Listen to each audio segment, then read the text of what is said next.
seems to me that the characteristics of a good ecosystem service decision-making system actually boil down to just three. You need sound science, you need sound valuation, and you also need sound costing. And costing may not be the same as valuation, and I'll come on to that right at the end of the talk. So I'm going to go through all three of these. But I want to start with some context. And the UK context is particularly interesting because they actually take it seriously there. They really do make decisions on the basis of the ecosystem service approach and on valuations of ecosystem services. They've got one of the longest histories of applying it, and you can see the variety of applications there. So taxes for landfill, for cars, regulation of wetlands first and then nearly all natural areas now. Recreation, both urban and rural being planned using values. Climate policy being driven by values. I think it was a valid attempt. What they tried to do is say, well, you know, you can decompose the UK into a whole set of habitats and you can look at the various values that these generate, and therefore each cell tells you about how important a given habitat is to a given service. So obviously enclosed farmland is very important for crops, that's why it's shaded dark. The arrows are the things that are interesting though. They tell you about the trend in that service. Is it going up? Is it going down?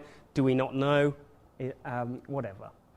And so obviously with that particular example, it's going firmly up because food productivity has expanded over time quite dramatically. This was looking at the period from the end of the Second World War onwards. We can simplify that just in a few bullet points and basically say that since the end of the war, there's been a big increase in provisioning, but there's been decreases in lots of other ecosystem services. Over the last 10 to 20 years, there have been discernible changes in the path of ecosystem service delivery. Some services still declining rapidly, some of them beginning to show a reduction in the rate of decline, partly as a result of various regulations. Others actually beginning to improve, but overall, by 2010, we've got a status situation where about 35% are still declining, some from very low levels, and about 20% are improving. The remainder, constant or unclear. We tried to come up with marginal values and also to use them.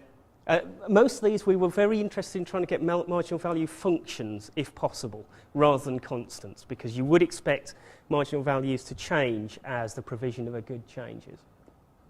And then we tried to work out, when I say totals, I'm talking about totals of changes from a baseline under a set of different scenarios.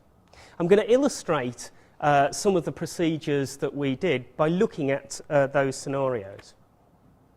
Here they are, 6 scenarios. There was actually, each one of them is double because each one operates for a low emission and a high emission variant.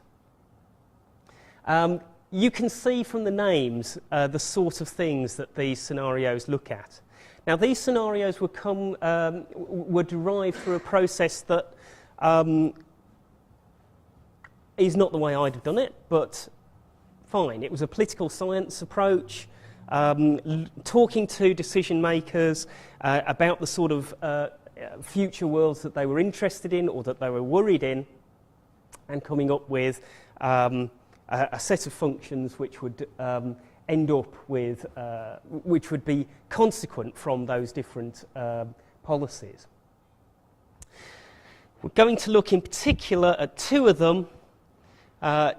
One's called Nature at Work, where there's a priority to enhance ecosystem services, and the other one, World Markets, where there's unfettered economic growth and trade liberalisation. Because we know we can predict for other periods, what we can now do is reassemble all the data, re-estimate it, and now say, well, what happens when something changes? And the thing that everybody's really interested in, of course, is climate. So what happens when climate changes? And climate is going to change quite significantly across the UK. You can see up there rainfall. It's actually going to get drier during the growing season. Temperature, thank God, it's actually going to get warmer. So what will this do to farming? Well, it'll change the pattern of farming quite dramatically out to the future. This is coloured with green being increases and red being decreases. And if we see here across this bottom layer a crop called oilseed rape, I don't know if you have it over here, but it likes drier conditions. And you can see all that green coming up as the future gets drier and warmer. Quite a number of areas currently used for dairying will actually become less suitable because of exactly the same factors. Areas getting drier, warmer, less suitable for pasture. What's this mean in terms of these scenarios? The scenarios vary not only climate, they also vary what's happening in policy. We can now put all of these values together. These are the initials of the 6 scenarios. Doesn't matter what they are, we're only just focusing on these end 2 ones here. So we've got nature at work and world markets. Remember the agricultural story. If we just look at market values, then nature at work stinks. It actually is worse than the present day. That's why I've coloured it red. Whereas world markets is fantastic. Nice green colour because it looks a lot better than the present day. It's actually the second highest net present value that you get out of any of the scenarios. It looks really good. But that's just considering one aspect of ecosystem services, provisioning. And we now know there's loads of them. There's carbon and recreation, all those other ones over there. And what's more, they all change spatially, and they change again under different scenarios. So you have massive change available to you.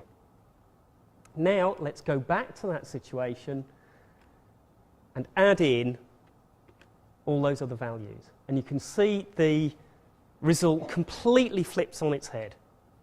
Actually, world markets is bad for the UK, for UK PLC. It actually generates a net value which is worse than the present day, whereas nature at work comes out with the highest value. If you're interested, all these results are on the web, and instead of just this simple ranking, you've actually got the monetary numbers attached to each one of them.